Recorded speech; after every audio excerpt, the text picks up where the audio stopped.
জানতাম আগে রিজাইন করেছে, যখন সুখেন্দুদা বা সুস্মিতা করেছিল আমার ধারণা ছিল তখন এই 4 জনের মধ্যে ও ছিল। তো এখন জানছি যে আপনাদের কাছ থেকে যে আজকে করেছে, তার মানে আগে করেনি।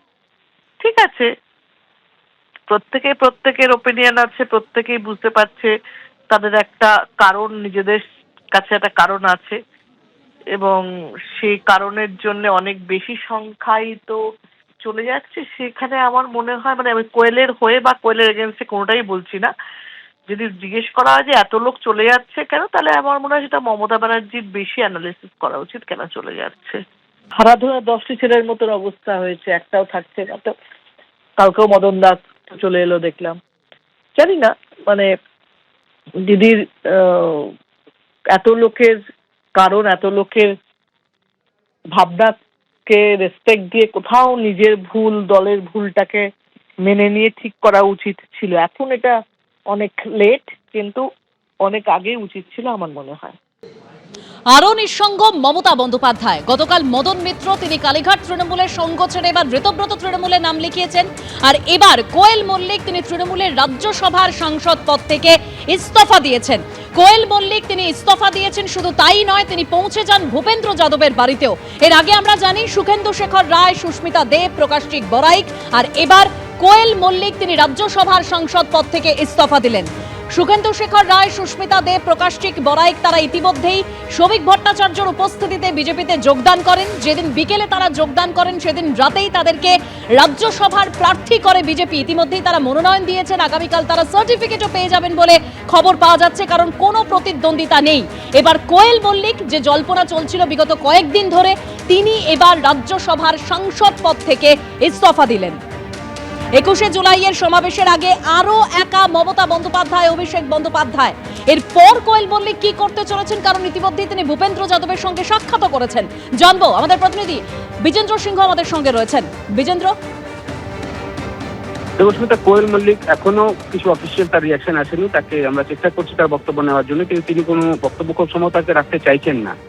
এখানে একটা পার্থক্য দেখা যাচ্ছে। এর আগে যখন প্রকাশচিক বাড়ি বা সুস্মিতা দেব বা সুখেন্দু শেখর রায় রিজাইন করেছিলেন, তারা কারণ জানিয়ে দিয়েছিলেন। সুখেন্দু শেখর রায় তো উপরাষ্ট্রপতি ভবনের থেকে বেরিয়ে বাইরে এসেই বলে দিয়েছিলেন যে তিনি কেন পদত্যাগ করলেন।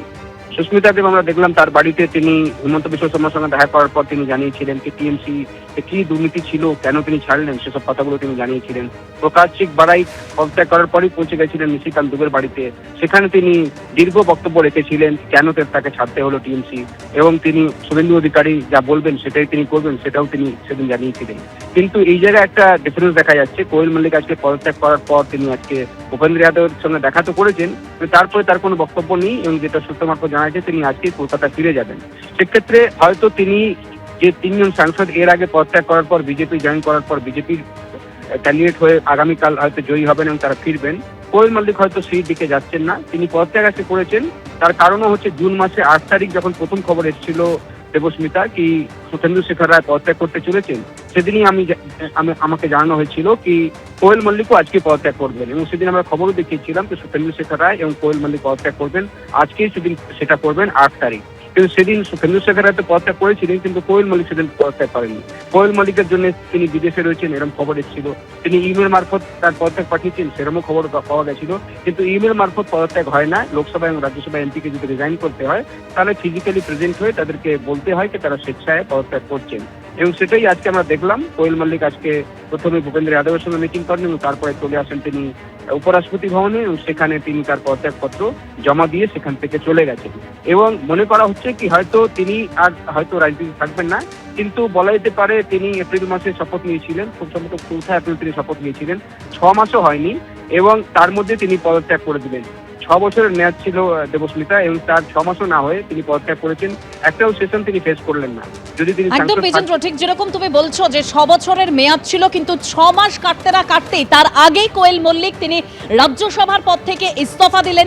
আমরা জানি কোয়েল মল্লিক অর্থাৎ রঞ্জিত মল্লিকের বাড়িতে অভিষেক বন্দ্যোপাধ্যায় একেবারে জানুয়ারি মাসের 14 তারিখ এবছরই পৌঁছে যান। তৃণমূলের যে পুস্তক অর্থাৎ এই উন্নয়নের যে খতিয়ান তা তুলে ধরতেই রঞ্জিত মল্লিকের বাড়িতে অভিষেক বন্দ্যোপাধ্যায় তিনি পৌঁছে গিয়েছিলেন।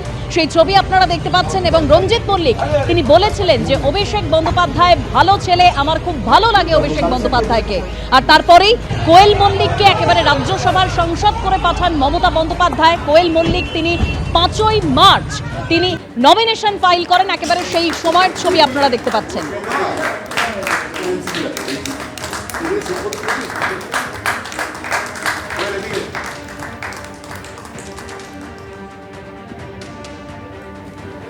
নমিনেশন ফাইল যখন করেন কোয়েল মল্লিক, একেবারে সেই দিনের ছবি দেখতে পাচ্ছেন। এরপর কোয়েল মল্লিক কি বলেছিলেন শুনুন। দেখুন, একটা জীবনের একটা নতুন অধ্যায় শুরু হচ্ছে। এটা একটা গুরু দায়িত্ব।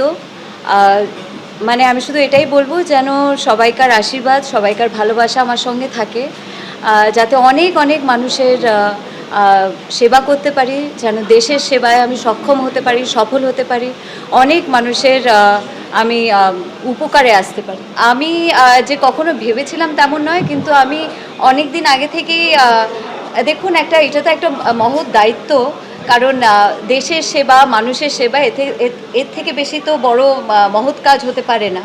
তো তাই জন্য সেই জায়গা থেকে আমি নিজেকে ভীষণ ফরচুনেট মনে করি যে আমাকে সিলেক্ট করা হয়েছে এবং আমি একটা এত ইম্পর্ট্যান্ট একটা জায়গায় আসতে পেরেছি। এবিপি আনন্দ, এগিয়ে থাকে, এগিয়ে রাখে।